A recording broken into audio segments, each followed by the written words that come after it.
d'avoir tenu les temps parce qu'on va pouvoir comme ça discuter et échanger sur le banc. Et on voit bien. Alors, moi, une question que j'ai envie de vous poser à tous et à chacun, donc quiconque saute sur le micro quand il veut, qu'est-ce que vous avez comme exemple contre-intuitif? Parce que ce qu'on dit beaucoup là, c'est finalement là, on va avoir une mesure et une objectivation par rapport à des perceptions qui sont soit celles de l'opérateur, soit celles de l'observateur, d'un certain côté, et qui soit valident et vont dans le même sens, ou soit au contraire sont contre-intuitifs, et donc disons, voilà, quelqu'un on estimait que, et puis finalement on a découvert que c'était pas complètement ça. Lionel, tu as un exemple qui vient en tête, et puis vous tous, Romain. Ouais, on a fait quelques études. Alors moi, je suis ergomotricien en ergonome, donc j'ai beaucoup réfléchi à la motricité. Et en fait, en faisant des mesures, parfois on se rend compte que certaines techniques gestuelles qu'on estimerait entre guillemets pas correctes, globalement, quand on fait des mesures, on se rend compte que en fait, c'est une stratégie opératoire motrice de la jambe qui n'est pas si fausse que ça. Et que parfois, il faut peut-être le mesurer pour le comprendre, de façon en disant bon, ce que tu fais, c'est pas si mal que ça, il y a peut-être des modifications à avoir, mais ça peut nous permettre de faire ces choses-là. Pierre, de votre côté, oui. Philippe, pardon. Alors, c'est pas vraiment un contre-exemple, mais par contre, c'est vrai que nous, quand on a regardé tous les modes opératoires pour réaliser le plancher, pour choisir un matériel, ça a été un petit peu décoiffant parce que on s'est aperçu que du matériel qui était vendu, entre guillemets, comme étant très je dirais, peu sollicitant pour la personne. Finalement, dans tous les à côté effectivement, sur une partie de la tâche, il était très pertinent, mais sur l'ensemble de l'opération, au global, il nécessitait, en fait, plus de sollicitation. Donc c'est aussi ça l'intérêt, c'est d'être capable de prendre en compte aussi la totalité et pas simplement un point. Et puis, autre chose, c'est que maintenant, avec tous les capteurs et toutes les données qu'on peut avoir, l'intérêt, c'est qu'on peut faire une analyse un temps T et la reprendre quelques années après pour dire, tiens, si je le regardais avec cet œil-là, comme j'ai toutes les données, est-ce que je peux pas l'analyser différemment? Et c'est ce qu'on a fait, et du coup, en fait, on s'aperçoit que, effectivement, certains modes opérateurs qu'on avait pu choisir avant, certains matériels qu'on avait pu choisir avant, étaient peut-être peu pertinents maintenant au regard d'un certain nombre d'autres critères qu'on prend en compte, comme la charge mentale dont je parlais tout à l'heure. Ça donne d'un certain côté à la fois une humilité et un sens prospectif sur l'avenir, c'est que voilà, il faut réanalyser les choses. Romain, de votre côté. Un exemple, effectivement, sur la solution, la dernière solution que j'ai présentée, avec Software Analytics. Ce qui est intéressant, c'est que ceux qui se sont vraiment emparés de la technologie, c'est les managers lean, les chefs de projet lean, qui sont très intéressés par avoir des données qui ne vont pas jusqu'à présent. Et du coup, ils ont utilisé les technos pour faire des comparaisons sur des postes, notamment des postes sur du co-packing, des opérateurs assis et debout, avec la représentation que l'opérateur assis, du coup, sa gestuelle est favorisée, moins de pénibilité. Or, il s'avérait justement en comparaison que ce n'était pas le cas. L'opérateur assis, du fait de l'auteur de convoyeur et de l'auteur de prise des colis, du coup, la gestuelle, notamment au niveau des bras, était beaucoup plus pénalisante. Ce qui a été une surprise. Et puis, deuxième exemple, peut-être, avec l'Inde sur l'exosquelette. Du coup, l'analyse a montré que l'exo, en tout cas, apportait des contraintes supplémentaires, et notamment mensurables au niveau des cervicales. Ce qui, effectivement, ne se voyait pas comme ça en observation, évidemment. Mais sur la vidéo, du coup, c'était l'analyse roula automatisée. Ça a permis de le montrer. Philippe, à nouveau, sautez sur le micro, hein, c'est pas parce que vous avez deux bons jambes à compter que. Voilà. C'est loin de nous de monopoliser la parole. Non, juste pour compléter effectivement ce que vient de dire mon collègue, c'est vrai que les exosquelettes en particulier, en fait, nous on s'aperçoit, c'est très compliqué. C'est a priori une appétence de nos compagnons, parce qu'ils en entendent parler, il y a beaucoup de fantasmes autour du sujet. Et ça devient mode. Il y a un phénomène de mode, il y a aussi un phénomène de dire tiens, enfin on s'occupe de mon métier, enfin par exemple. Donc il y a tout cet aspect-là. Par contre, quand effectivement on fait des analyses mesurées, on s'aperçoit, en tout cas dans nos métiers, que l'usage est très très très limité et que pour que ça puisse être utilisé, il y a une phase d'adaptation à l'opérateur qui est importante. Et donc le lien entre le peu d'apport en préservation des aspects musculaires qu'on peut avoir, ou posturaux qu'on peut avoir, et le temps d'adaptation, en fait que dans la réalité, quand on en met à disposition, il n'utilise pas, et c'est ce qu'on mesure aussi avec les différents capteurs qu'on peut avoir dans le métier. En tout cas dans nos métiers. Eliana, je veux rajouter par rapport à ça justement un peu parce que chez Florencia on a Kinea, qui c'est justement pour la posture, et on a aussi les MG, l'électromyographie. Et par rapport au temps de mise en place des capteurs, des SMG, ça prend beaucoup de temps, ça prend plus de temps, la mise en place que l'analyse en elle-même.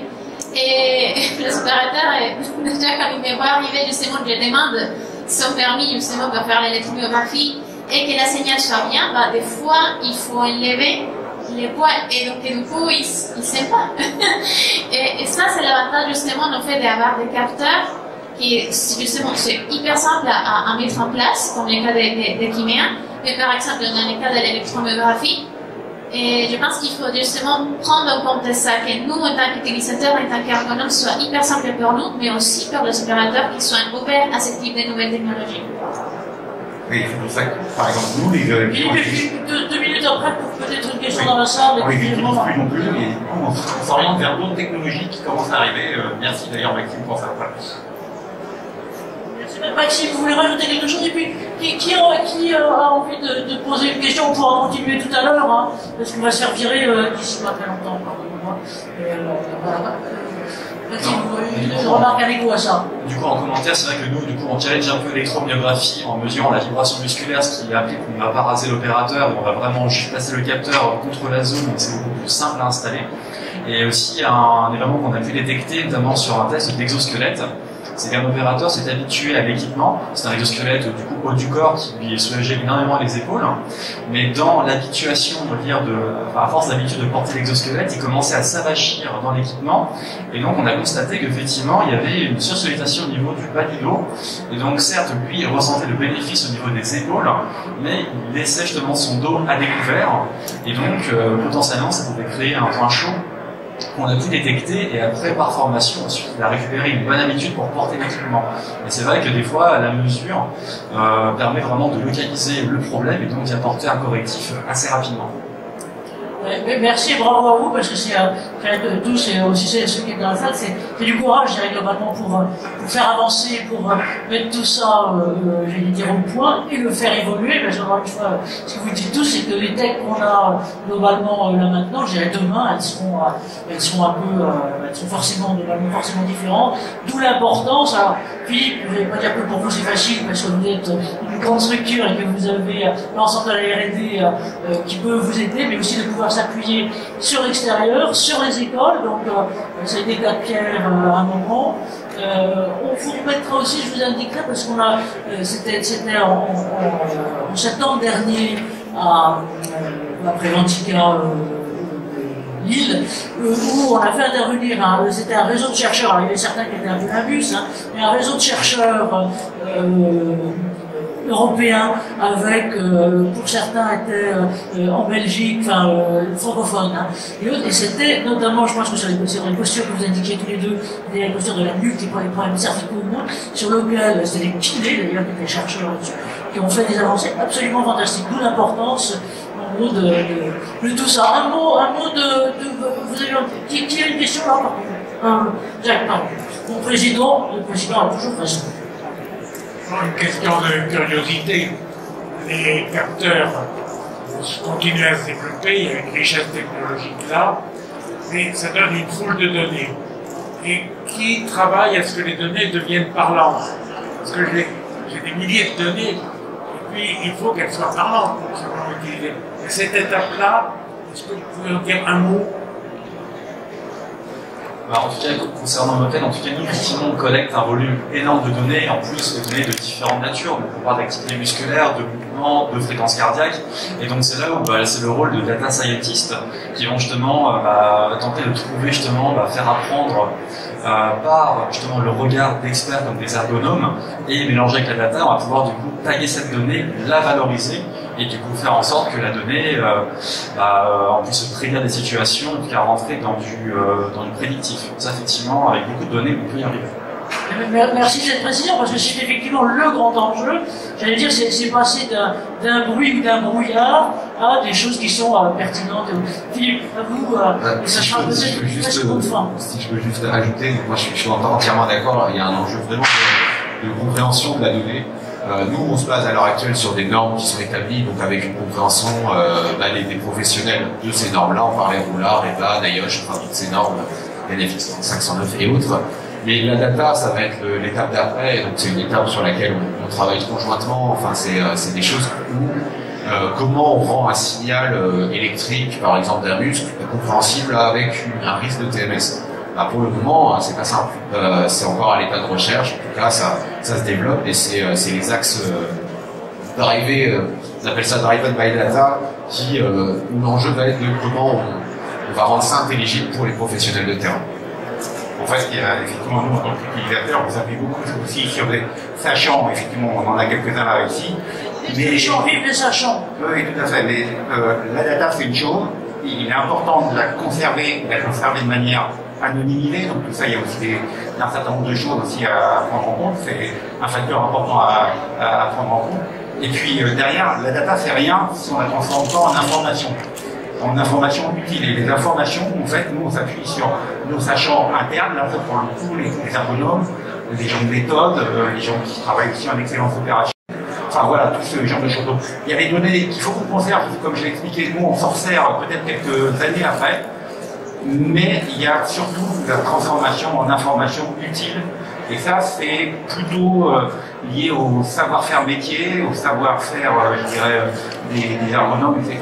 Donc la donnée, c'est une chose, la transformation la capacité à l'interpréter, la transformer en information, c'est effectivement aussi important. Merci pour la question, parce que c'est vraiment, on est dans l'inflation des données de toute façon aujourd'hui.